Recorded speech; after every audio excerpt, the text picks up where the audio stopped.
వ్యాప్తంగా ఇప్పుడు ఒక్కటే హాట్ టాపిక్ అయితే మహిళా రిజర్వేషన్ బిల్లు లేదంటే డీలిమిటేషన్ బిల్లు రెండింటికి ఇప్పుడు అనుసంధానంగా ఉంది కాబట్టి సో దానికి సంబంధించి సీఎం రేవంత్ రెడ్డి సంచలన వ్యాఖ్యలు చేశారు. ఆ బ్రేకింగ్ న్యూసే ఫస్ట్ మనం చూస్తున్నాం. ఇది రాజ్యాంగాన్ని మార్చే కుట్ర ఎన్డీఏ ప్రభుత్వం చేసింది, దాన్ని ప్రజలందరూ కలిసి ఓడించారు అని అంటున్నారు సీఎం రేవంత్ రెడ్డి. ఆ బ్రేకింగ్ ఇప్పుడు మనం చూస్తున్నాం. డీలిమిటేషన్ ని పక్కన పెట్టి మహిళా రిజర్వేషన్ బిల్లుని మళ్ళీ సోమవారం సభలో ప్రవేశపెట్టాలని కోరారు. సీట్ల పెంపులో మోదీ ఎన్నుకున్న విధానాన్ని తాము వ్యతిరేకిస్తున్నామని చెప్పారు. తెలంగాణపై మోదీ తరహాలోనే తేజస్వి కూడా మాట్లాడారన్నారు రేవంత్. మహిళా రిజర్వేషన్లను అమలు చేద్దాము తక్షణమే.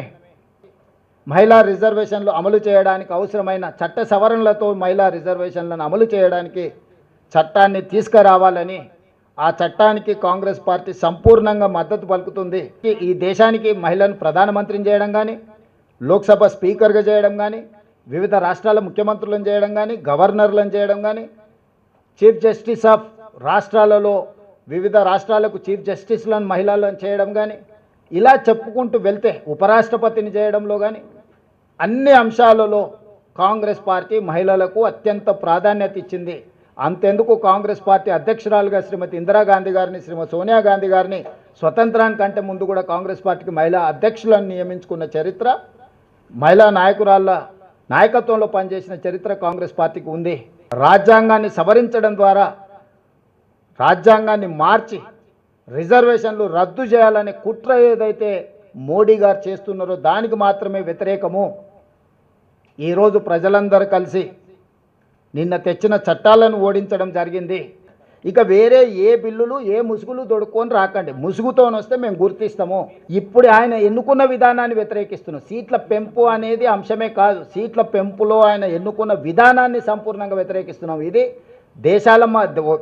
దేశంలో దక్షిణ భారతదేశం, ఉత్తర భారతదేశంలో అంతరాన్ని పెంచుతుంది, చిన్న రాష్ట్రాలు పెద్ద రాష్ట్రాల మధ్యలో అంతరం పెంచుతుంది. మోడీ గారు ఏమన్నారు? తలుపులు బంద్ చేసి రాష్ట్రాన్ని విడదీసిండ్రు, తల్లిని చంపేసి బిడ్డను బతికించిండ్రని మోడీ గారు చెప్పారు. వాళ్ళ నాయకుడే ఆ విధంగా చెప్పినాక తేజస్వి సూర్య ఇంకేం చెప్తాడు? ఆవు చైన్లో మేస్తే దూడేమన్నా గట్టి మీద మేస్తుందా? అది కూడా పోయి చైన్లోనే మేస్తుంది. ఇప్పుడు కిషన్ రెడ్డి ఏంది అనంటే, కిషన్ రెడ్డి అయినా డాక్టర్ లక్ష్మణ్ అయినా మోడీ గారిని సంతోషపెడితే పదవి వస్తుంది అనుకుంటారు, ప్రజలు లేకపోయినా పర్వాలేదు అనుకుంటున్నారు. పోనీ కిషన్ రెడ్డి గారు ఏం చెప్తారో, దక్షిణ భారతదేశానికి తెలంగాణకు నష్టం జరగకుండా కిషన్ రెడ్డిని చెప్పమనుండ్రి. నేను చెప్పిన దాన్ని విమర్శించడం కాదు, ప్రత్యామ్నాయం ఏంటో కిషన్ రెడ్డి గారిని చెప్పమనుండ్రి. మోడీ గారి భజన చేస్తే పదవి వస్తుంది సరే, కానీ ఆడ నువ్వు గెలవాలి కదా. నీ నెంబర్ అవసరం ఉంటేనే కదా మోడీ గారు నీకు ఇచ్చేది, లేకపోతే నీకు బంట్రోజు ఉద్యోగం కూడా ఇయ్యాడు కదా. అది కిషన్ రెడ్డి గారు గుర్తించాలి కదా.